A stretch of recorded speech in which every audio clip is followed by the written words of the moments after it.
গতকাল মিরপুরে যে দুঃখজনক আগুনের ঘটনা, রাসায়নিক কারখানা এবং পোশাক কারখানায় যে আগুনের ঘটনা, সেই ঘটনায় 16 জনের মৃতদেহ আমাদের ঢাকা মেডিকেল কলেজে গত রাতে আমরা পেয়েছি। এই 16 জনের মধ্যে 9 জন পুরুষ এবং 7 জন মহিলা। লাশগুলো আসলে আগুনে পুড়ে এমনভাবে বিকৃত হয়ে গেছে যে আইডেন্টিফাই করা খুবই ডিফিকাল্ট।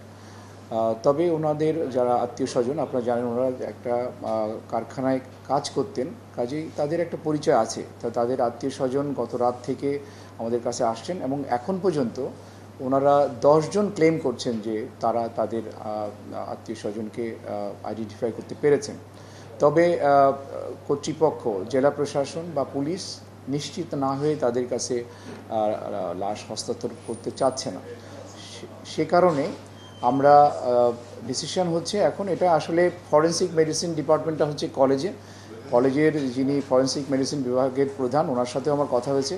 সেক্ষেত্রে আমরা তাদের সবার ডিএনএ স্যাম্পল রেখে তারপরে লাশ হস্তান্তর করা হবে যারা ক্লেম করছে।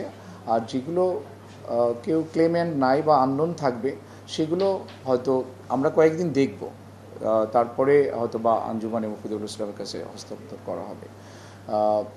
মিরপুর থানা পুলিশ এটা নিয়ে কাজ করছে। ওনারা গত রাতেও ছিল প্রায় সারা রাত, এবং এখন আবার ওনারা আসছেন এবং আমি জেলা প্রশাসনের সাথে কথা বলেছি। ওনারা দ্রুতই এ ব্যাপারে সিদ্ধান্ত দিবেন।